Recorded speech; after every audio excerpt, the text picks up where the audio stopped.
et je vous avoue que j'ai eu du mal à déceler son histoire, son origine. Hello YouTube, j'espère que vous allez bien. On se retrouve aujourd'hui pour parler jeux vidéo. Et cette fois encore, on part direction les Survival Horror. Pour changer. Et on se retrouve comme promis pour que je vous raconte enfin l'histoire autour du jeu vidéo SCP. Les prémices de ce jeu vidéo sont un peu obscures ma foi, mais j'ai tenté de rassembler le maximum d'informations afin de vous réaliser cette vidéo. Ça fait pas mal de semaines que je travaille dessus. Et pour cause, il faut savoir que des mini-jeux expérimentaux ont vu le jour avant le fameux jeu vidéo SCP Containment Breach. Mais SCP, ça vient d'où? Qu'est-ce? Pourquoi y a-t-il autant de mystères autour de ce jeu vidéo? On va tenter de lever le voile sur tous ces mystères aujourd'hui. Suivez-moi.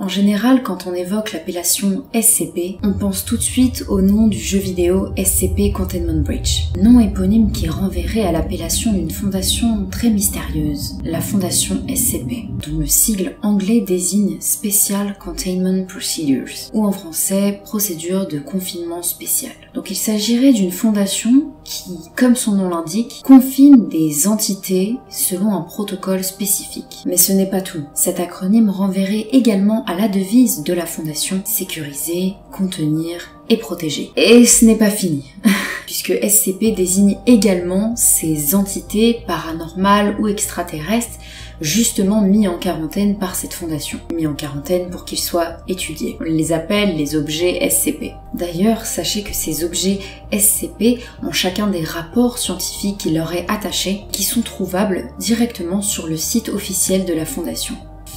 Oui, ça fait beaucoup de SCP d'un coup, je vous l'accorde. Cette fondation est une organisation internationale ultra secrète, et je vous avoue que j'ai eu du mal à déceler son histoire, son origine. Mais quand on se penche plus sérieusement sur le sujet, on se rend compte que celle-ci est fictive.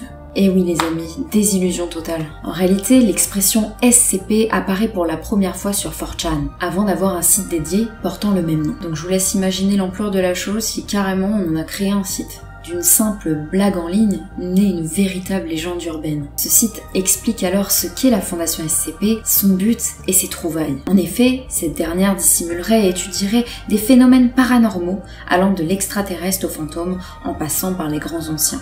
Comme je vous expliquais, ce site est complètement fictif, mais on y croirait presque. En réalité, il est tout simplement un lieu d'écriture collaborative organisé autour d'une et même entité, l'organisation SCP. Donc toi, comme moi, ou encore mon voisin, nous pouvons écrire et participer à ce site. Donc je peux écrire SCP-197, inventer toute une histoire autour de ce SCP, donc cet objet SCP, le poster en ligne, et voilà. Ce qui donne lieu forcément à des cas très particuliers.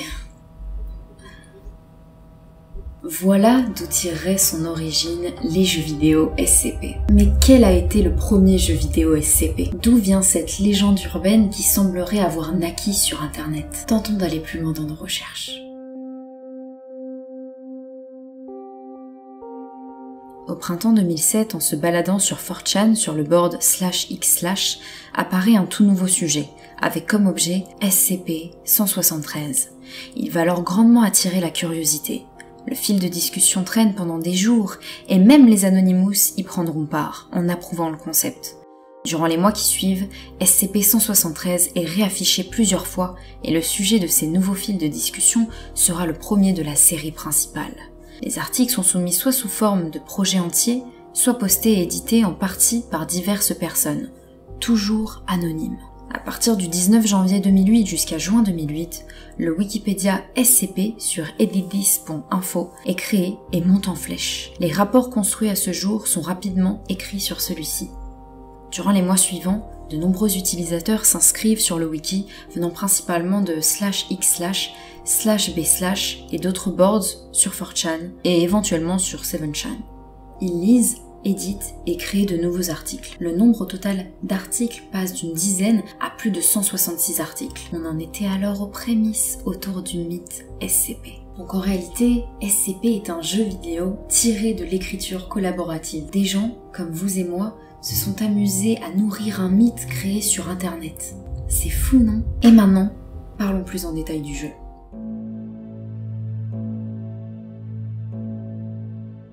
Créé par Jonas Rikkonen, SCP le jeu vidéo est sorti le 15 avril 2012 sur Steam. Le jeu met en scène la fondation SCP dont je vous parlais juste avant. Celle-ci travaillerait en étroite collaboration avec les grands gouvernements de ce monde.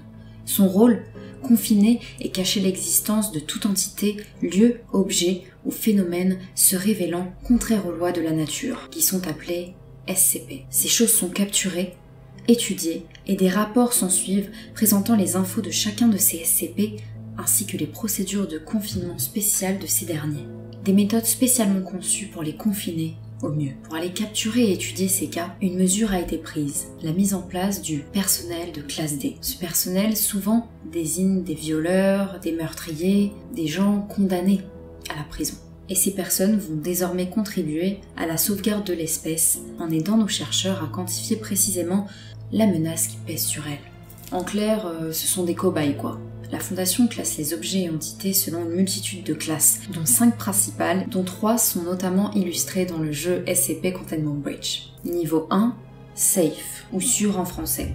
Les objets de type sûr sont aisément mis en quarantaine et sont facilement étudiés. Cependant, même les objets sûrs peuvent présenter un danger, s'ils sont mal manipulés. Deuxième niveau, Euclide. De par leur nature dangereuse, les objets de classe Euclide sont difficilement mis en quarantaine, et encore moins étudiés. Le confinement des objets dits Euclide sont peu fiables et très compliqués, et peuvent présenter un danger pour tout le personnel s'ils sont mal manipulés. Tout objet manifestant une conscience, un comportement autonome ou une quelconque sapience est classé en classe Euclide au minimum. Et troisième niveau, le plus dangereux, la classe Keter, et sont désignés par la Fondation comme objets de nature hostile à toute forme de vie. Ils sont impossibles à maintenir en quarantaine de façon fiable.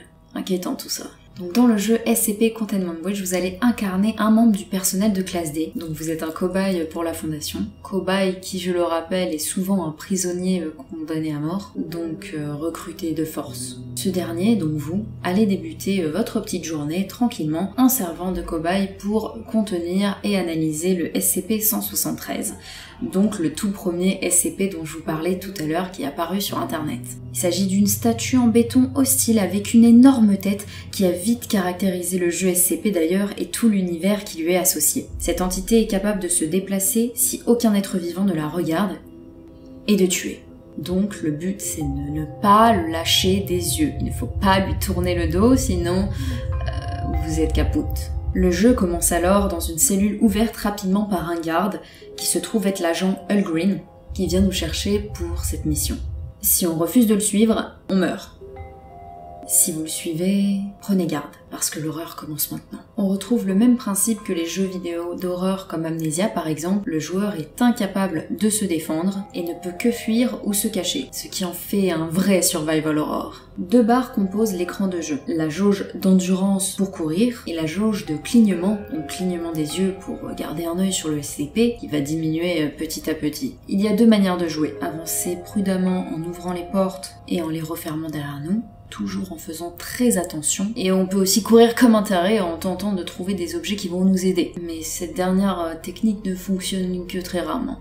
Chaque partie créée génère aléatoirement une carte. Un éditeur de cartes est livré avec les jeux pour les plus créatifs d'entre vous, ce qui augmente la durée de vie du jeu. Selon les SCP sur lesquels vous tombez, il vous arrive des bricoles ou non. En gros, certains sont particulièrement rudes, par exemple l'homme traversant les murs, qui fait de lui une créature très redoutable, le SCP-73 qui a la fâcheuse manie d'apparaître au pire moment, le SCP-106 qui passe à travers les murs et qui vous transporte dans une dimension alternative, et enfin le 96 qui vous poursuit sans relâche pour vous tuer en défonçant les portes si vous avez le malheur de voir son visage. Il y a également dans le lot des SCP bénéfiques ou qui vous octroient des bonus. Donc le SCP-914 permet d'améliorer vos objets et le 500 vous soigne de toute blessure, pour ne citer que. Il y a également 2 SCP dits J, donc J pour Joke, et si vous avez envie de jouer no spoil, je ne vous dis pas à quoi ils correspondent, mais franchement c'est très sympa. Le jeu est donc assez rapide, ce sont des courtes parties à l'instar de jeux vidéo comme FNAF. Néanmoins, c'est toute l'histoire et le mythe qu'il y a derrière ce jeu vidéo, ainsi que le stress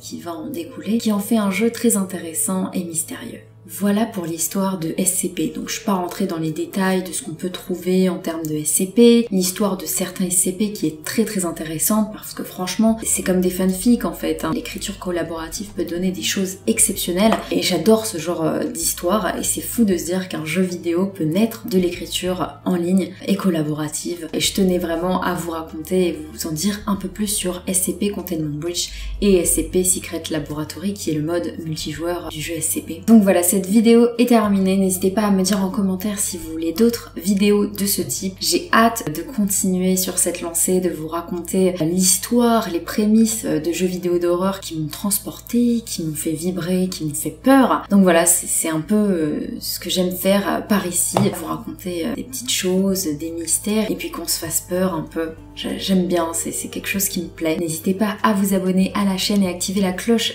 des notifications pour ne rien louper de ce qui se passe par ici. De me laisser un petit pouce bleu si vous avez apprécié cette vidéo. Et puis pour me soutenir, je vous embrasse et je vous dis à la prochaine les amis. Bye!